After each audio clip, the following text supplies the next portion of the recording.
pays to have good credit. You would always want to be on the side of having good credit. Do you think it pays to have good credit?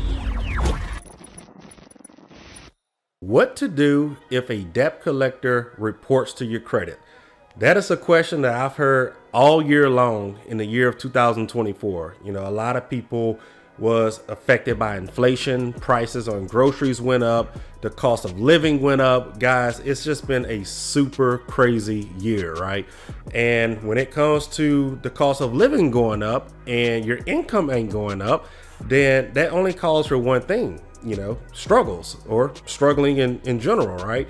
So a lot of people this year have fallen behind on some of their bills, utility bills, car payments, mortgage payments, whatever the case is. And a lot of times when you don't pay something back, it goes into what we call collections, or it goes into a charge off status, meaning you never paid that creditor who you were supposed to pay back on a monthly basis. You never paid them back. However, they charged off the account and now it's reporting as a charge off or reported as a collection account by a debt collection company. Okay. And we deal with all of these debt collectors every single day. And in this episode, I kind of want to explain how we kind of work with them or what we do to get those removed from your credit report. But again, this episode isn't to explain how to get it removed, because in that situation, that's not always the case, right? You know, we want it to be the case, but it's not simply that easy. Although a lot of these scams on the internet these days are making it sound like it's as smooth as butter to get something deleted from your credit. It is not that easy. Again, this episode is just to explain what to do if a debt collection company reports to your credit. So we kind of explain how something goes into collection or charge off status when you don't pay it. And 9 times out of 10, the original creditor is going to hire a company to report the amount or the debt to your credit. Okay. And the reason behind that is a lot of times creditors don't have time to attempt to collect the debt and get paid, right? A lot of times it's easier for them to source this information out, hire a third-party company to blow your phone up every day, send you letters in the mail, and try to get you to pay them. Therefore, they can get their commission and the creditor is happy. They get their money, right? And then you also have a debt buyer who actually purchases the debt from the original creditor, and now it's truly theirs, and you know, they can possibly sue you for this, which, you know, in another episode here, we're going to talk about getting sued by a debt buyer or a original creditor. But just hear me out on this episode on what to do with a collection account. Okay. So when a debt collection company reports to your credit, and this is something that's very known in the credit repair industry. A lot of people are like, oh, never pay a collection company, never pay a debt collection company, whatever the case is. And look, at the end of the day, I will almost want to agree with that, but I can't be in this profession or industry and tell someone not to pay their bills. You know, I think that's kind of hypocritical to want to try and help somebody with their credit. And that kind of falls into the place of, I guess, consulting with them on the importance of paying their bills and paying them on time, in fact.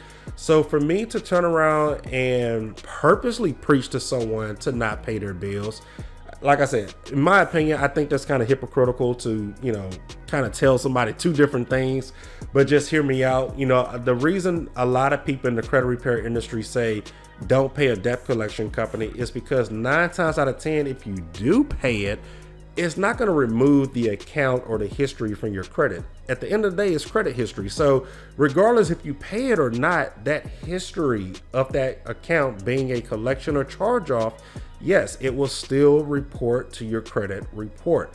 Now, we understand that. So I'm gonna get around that. So when it comes to you checking your credit scores and you log into Credit Karma, or you got some app on your cell phone here, you know, a lot of times you're going to receive an alert that a new collection hit your credit and you're like, what in the world is this from? You know, don't just say, oh, I'm not going to pay it. Work out something, because the very first thing you should do is ask that debt collection company if they can even verify this. Ask them what it's for. Say maybe you're not aware with it. See if they can even prove what it's for. Get a credit application from you applying for, getting a contract of you signing to agree to repay this debt of whatever they're reporting, because you don't know what it is. So see about some of that stuff. Okay. Ask if they're even licensed and bonded to even collect the debt in the state that you're in, because a lot of times, most of those debt collection companies will give up on a lot of those verifications and questions when you send them. And this packet here, for those who are watching this episode, guys, I see this on a daily basis where debt collection companies and debt buyers are deleted from some of our customers' credit reports. Just on these results here from TransUnion, we have Verizon Wireless that was reported by Portfolio Recovery. We have National Credit Adjusters. We have Midland Credit Management. What else we have on here? A lot of these debt collection companies, guys, we see on a daily basis. We have CCS, which is Credit Collection Services. We see them on a daily basis. Louisiana Recovery Services. A lot of our clients are based out of Louisiana, which is where we are here. But again, most of these debt collection companies and debt buyers, we see these accounts on a daily basis. We challenge every single one of them. And look, it's not a guarantee that every debt collector can't verify what the account is for, can't verify who you are and things like that. So never get that mindset to where you can just mess up your credit and it's an automatic deletion, or the fact that you only have one collection on your credit, therefore it should automatically get deleted. No, guys, we have to work through this. We have to go through a process and then work to get that information deleted from your credit report if there is a way to get it deleted. Okay, so that's the first thing you should do when it comes to a collection account hitting your credit, is seeing if it can even be verified, if they respond. See if they can verify your information, because you have no idea what it is, right? Okay. The next thing you should do is, if they truly verify it and you have done everything, you didn't give up after the first time, just keep asking them questions, and do this by mail, by the way. Don't call, just send them a formal, professional letter. Don't be rude. Don't say you're not going to pay them. Don't say any of that garbage. It's just not going to work. Just kind of work through this on a, not to use the word legal, but just work on this on a legal situation here, right? Just kind of be polite, talk to them like you want them to talk to you. Okay. Secondly, a lot of times if items do come back verified and there's nothing else you can do, the second thing, or the very last thing you can do, is see if they're willing to do what you call a pay for deletion, which means you offer to pay them or settle with them some amount that you agreed to pay, and in return they can maybe do you a favor and request the credit bureaus to delete it from your credit report. Now, by doing that, they may have to, quote unquote, lie and say they got the wrong person, or they sent the wrong information, or whatever the case, the account is wrong, right? And then the credit bureaus have to remove it. Now, not every company is going to be willing to do that. A lot of times they actually can get in trouble for doing that, especially collecting money and getting paid just because they can lie and get that information removed. So a lot of your bigger debt collection companies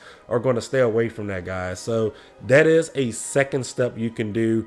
The third step is, if the debt collection company verify who you are, verify that you agreed to repay this, verified literally every single piece of account information, the balance is correct, the account information is correct, you are correct, they are not willing to delete the account if you pay it, then the third thing you could do is to speak directly with the credit bureau. So pretty much every single thing that you just did with the company, requesting them to verify, you can now go through the credit bureaus, or you can tag team this and do it at the same time, but dispute it with the credit bureaus. Again, this is a time consuming process.